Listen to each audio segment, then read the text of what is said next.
welcome to another brand new episode here on 1950's Farm. And today we are muck spreading. Oh yes. So we've got to get this field, excuse me, in this episode. My plan and hope is that we are going to get this field turned over. So we're going to get it muck spread, we are going to get it ploughed, and then we are going to get it drilled. All in this episode. So that's my hope. But we all know best laid plans and all that. Now you have to forgive me a little bit because I'm not on good form today. So I think I had a touch of food poisoning or something yesterday afternoon, sort of stroke around sort of evening meal time, and I'm feeling a little bit groggy this morning. So as I say, you have to forgive me if I'm not my usual kind of bubbly self. Although one good thing that did come out of it is I've lost about 3 stone in weight, so that's pretty good. That means I don't have to put in quite as much as exercise, and I can go back to eating cake again. But not today. Not today. I think me and food will part ways for a day or so. Just drinking lots of water at the moment, but yeah, it was unpleasant to say the least. Anyway, as I say, we'll get this done, and then we will crack on with the ploughing. And what I'll do is, obviously, I won't show all of the ploughing because I'll never get it ploughed in sort of 40 minutes. That's just not happening. As good as what I think I am, I'm not that good. So what I'll do is I'll get the ploughing sort of underway, and then once I get the ploughing sort of underway, then I'll cut in, then recording again, and then you can see sort of kind of like the end to that one. And then we will also then get the tractors with the cultivators in, and they can then obviously cultivate ahead of the drill. So we only need wheat in this one. We don't need wheat in any of the others. So the big one to the left is coming corn, and then, or maybe soybeans, and then the 2 to my right might come corn. It might just work out a bit better if I do it that way.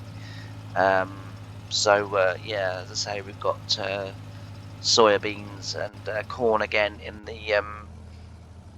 the offing. I could even do, just for a variety job, rather than this is what they did in real life. So as I've said before, like, I'm going to mix between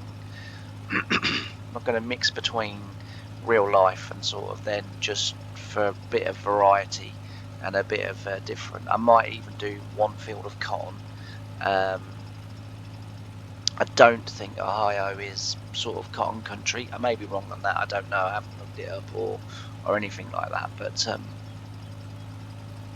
you know, as I say, like as I'm going through this series, you know, that is the one thing that is becoming quite apparent is that you know, yes, it's great to follow real life. Yes, it's great to sort of think, you know, all those years ago, you know, people were doing what I'm trying to achieve, and they were actually doing it. But at the same time, you know, I sort of come to realise that when you're doing sort of a series for YouTube, if I was playing this for myself, I would play it to the letter. But when you're doing sort of a YouTube series, and you know, you're doing YouTube, you do need a variety of jobs. You do need something that is a bit different, that does stand out a little bit. And as I say, that is one thing we can do that would make it a little bit different. So as I say, like, you know, I will just sort of mix it a little bit, and hope that everyone's kind of okay with it. So yeah, it's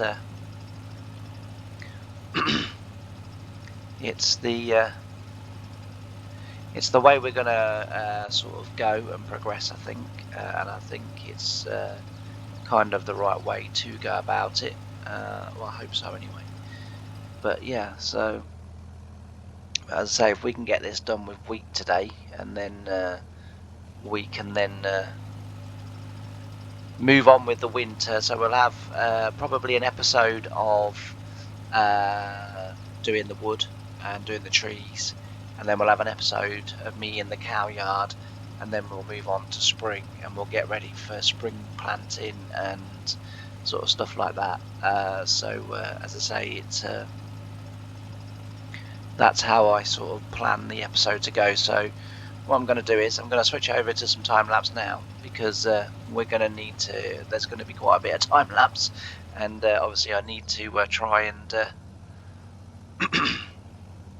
get it all in and done in time. So I'm switching over now to a bit of time lapse, and then we will, because we should get this breed finished now with the muck spreader. We should be able to finish this breed, and then well, it's not quite reached that side, so but there might be enough to go back. Yeah, so we'll, as I say, we'll get that done, and then we'll get on with the ploughing. Should be enough to go back.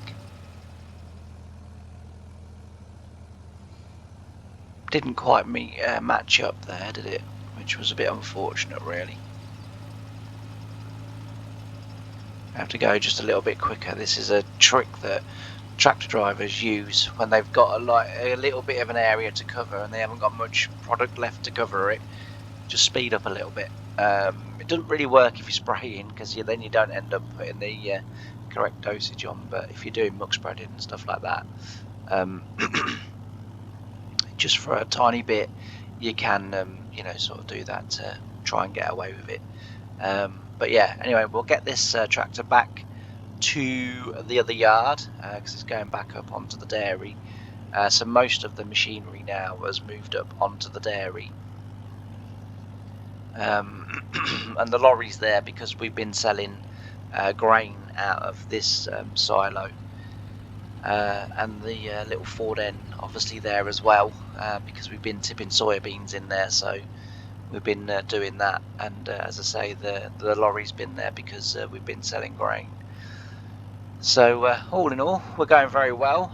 We'll hopefully get some more cattle on Harry's farm, and as I say, I would like to buy Harry some more land as well, to try and keep it in keeping with real life.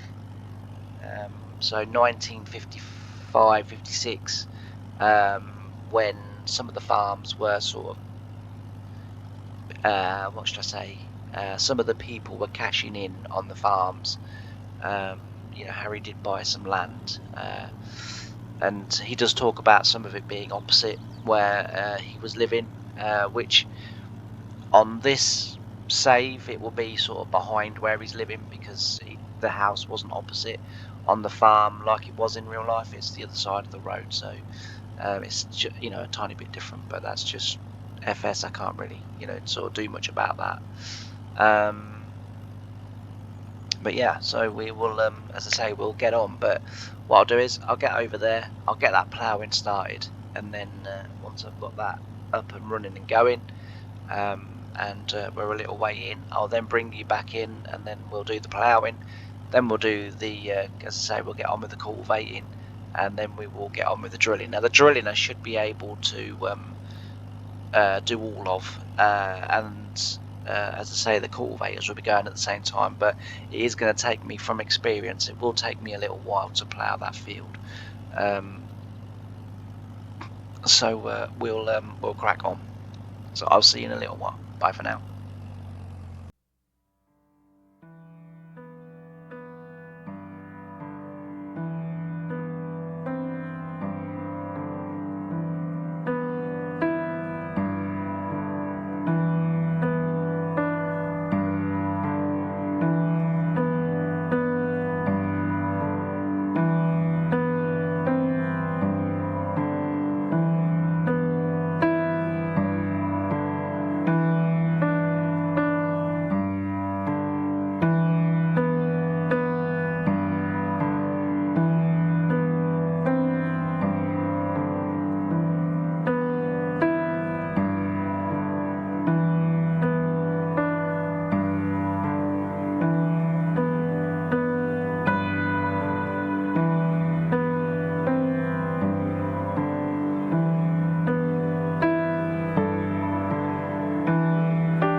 Right, so there we go. We are about done. We've got this this one drilled, obviously, as you've been watching, hopefully. And as I say, once we get this done, then we're about caught up with our winter work, which is, excuse me, which is pretty good, seeing as when we was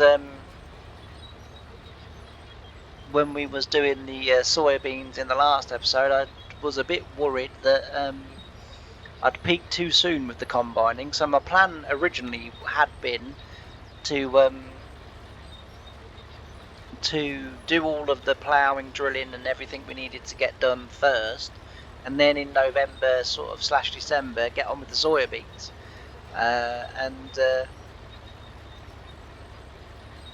I then saw the weather and saw that the weather was not too good after November, and I thought, will I get my soybeans in time? And I thought, well, I don't know. I thought if I crack on with it, they're only 2 small fields, and then I just kind of got a hope that there's enough time to get the soybeans, to get the wheat in. But thankfully, it's all worked out fairly well in the end. I don't know whether it's sort of tellable on camera or not, but the day is now running to an end, and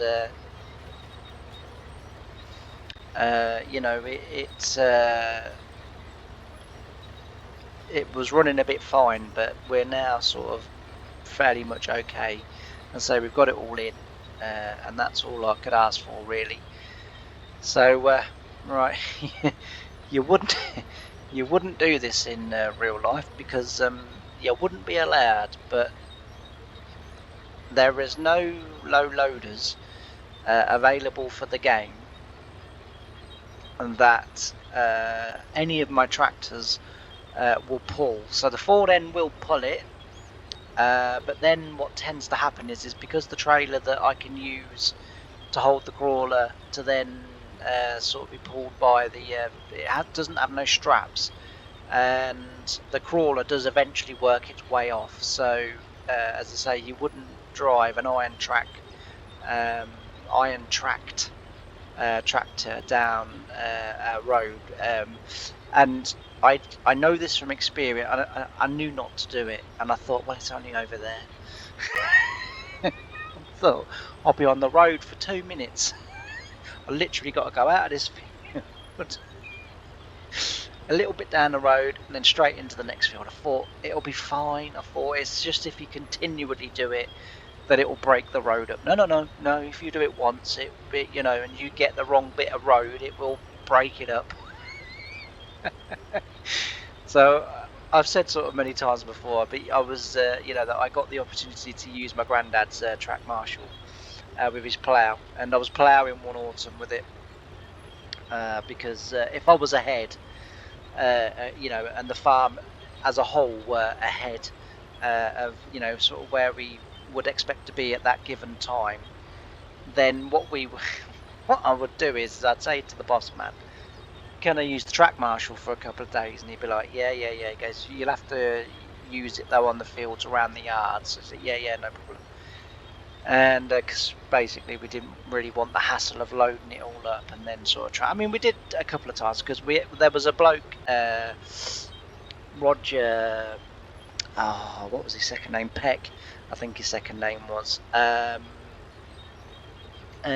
he quite liked the vintage machinery, and occasionally he would come to us and say, "Oh, would you mind ploughing like my field for me with the track marshal?" Because then the boss man would say, "You can go and do that at the weekend. You're not doing it in the week." And I'm like, yeah, right, fair enough.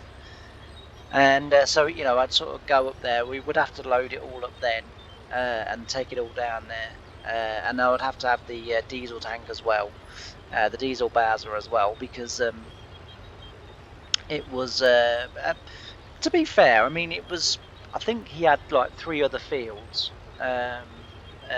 He was only sort of really a small holding, but he had one really big field, and he used to sort of say to us, would you mind ploughing it? And he used to have to pay boss man for the hire of the tractor and the plough and the diesel and all of the sort of equipment that was down there. And then he used to have to pay me my wages. But a couple of times, to be fair, don't shout this too loudly to anyone. But a couple of times I did do it for nothing for him. I just said, "Nah, it's all right. I enjoy doing it, and I wouldn't want to spend my Saturday afternoon any other way than in the field, in a track marshal, ploughing this field." So I used to say to him, it's fine. But yeah, so one year I was ploughing up near the yard, and you could get to this field that I had. So I was in one field. There's no point me trying to explain sort of what the situation was in terms of where the fields were positioned, because it would mean nothing to no one, because you've not seen the thing. It's not like where I'm talking about. So I was in this particular field, and there was two ways to get to the next field, right? One was the quick way, was to come out of the field onto the road, go a short way down the road, not very good with distances, but a little short way down the road. You'd be on the road for no more than like a sort of minute, 2 minutes, and then over a little bridge, and then into into the field. The other way to get into the same field was to go out the other end of the field, go on a little grass track lane all the way round, opening God knows how many gates, because up there we had sheep grazing, and we had so there was a bit of a bank on one side, and we had sheep grazing up on the bank, and then we had like the cows on the sort of lower part of the bank.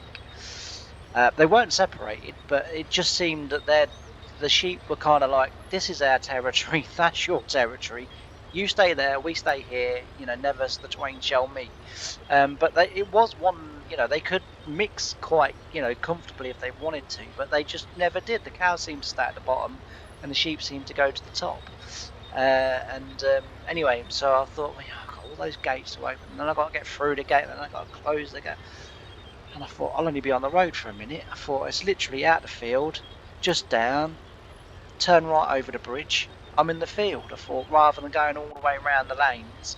And then there was like a second bridge a bit further down, and you go across that, and then you come back up the other side. But on the other side, up to that field, was another grass bank on the edge of a big drain.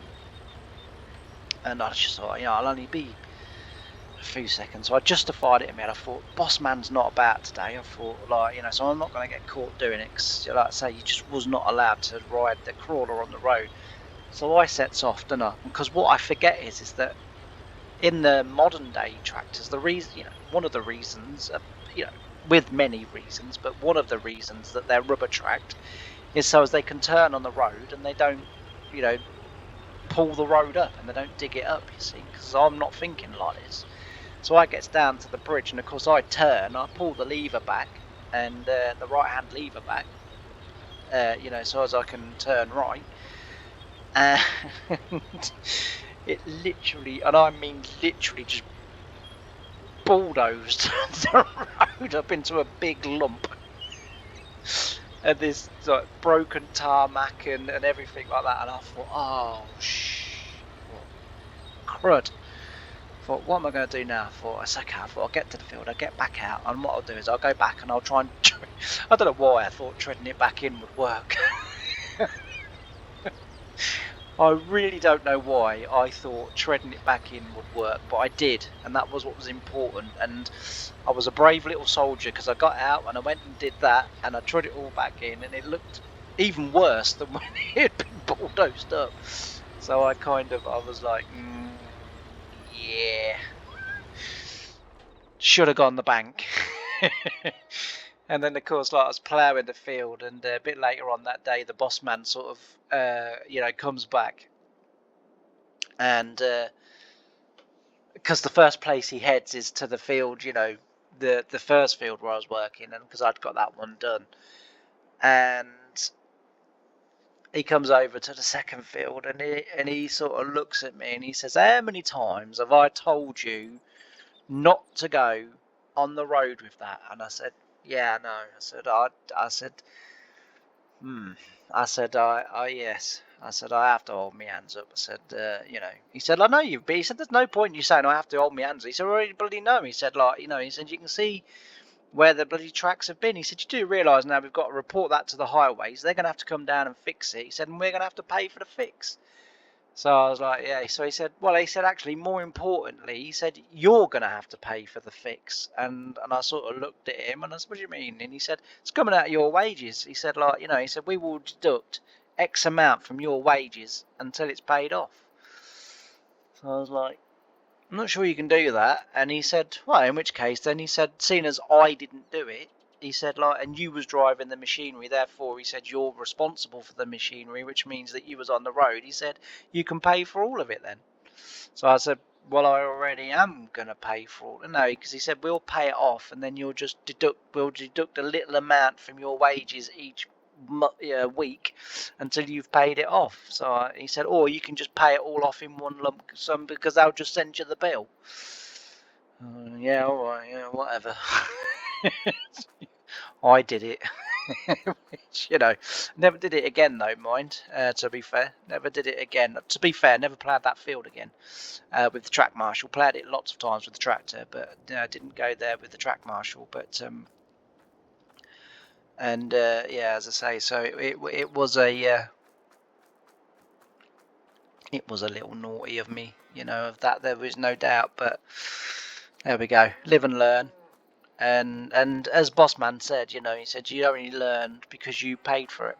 He said, all right, you know, you didn't have to pay for it all in one lump sum. He said that just wasn't fair. He said because you know, he said I'm not being you know, disrespectful when I say you probably haven't got the money to pay it all off in one lump sum. He said, so that's why we did it that way. He said, but you needed to learn. You know, he said the thing is, if I'd have just paid for it, he said, which, you know, I should have done really. He said, like, you'd perhaps, you know, a few years down the line get tempted to do it again. He said, but now that you've paid for it, you won't do it no more. So I was like, yeah. I said I wouldn't have done it anyway. I said, but I said I get your point.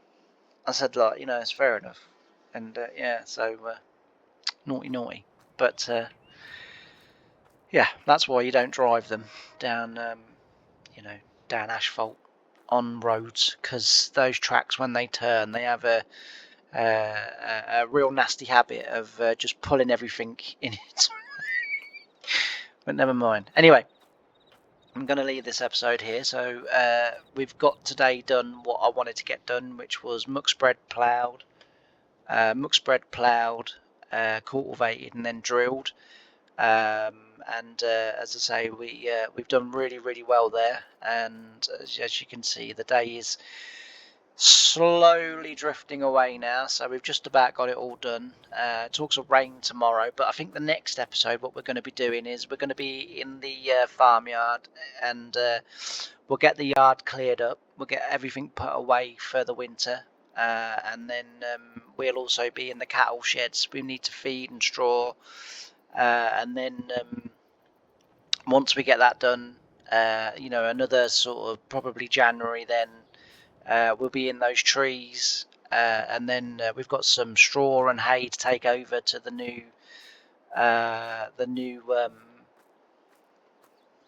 ranch that's being opened. So we've got that to sort out as well. They've not properly moved in yet. It's not quite finished, but so they're still doing that. And then once the animals get in, we've obviously got that to do. So up in this barn, I think it is. I think it's this cow barn. I'm sure it is this cow barn, yes. So up in here, you'll remember from a few episodes ago when we was doing the hay at the front there, we have also got this horse hay here, or as my dad's friend once said, this hoss hay. And we've got this horse hay here to sort out and to get over. So let me think. So the new ranch is over in that direction. So you go past Harry's farm, stay on that road, go past Harry's farm, just keep going all the way down to the other end. Once you get to the other end, that's where the new ranch is. So we will get to go over there because, as I say, we've got all this hay to deliver. We've got a barn full of straw to deliver. If I can get down the stairs, there we go. So yeah, we've got that to do as well. So we're still going to be busy, and at some point as well, I hope to get the silage done. So that would be, as I say, we at least get another field of silage done,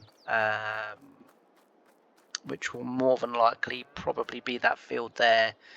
I mean, it could be that field, but that field is in front of the farm, and it's not far from where the silage pit is. So yeah, we'll have this one to do as well, and then we'll be all ready for the winter.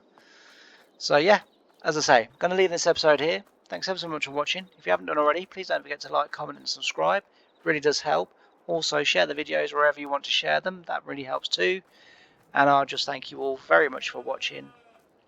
I've really enjoyed having your company on this episode, and I can't wait to see you in tomorrow's episode. Bye for now.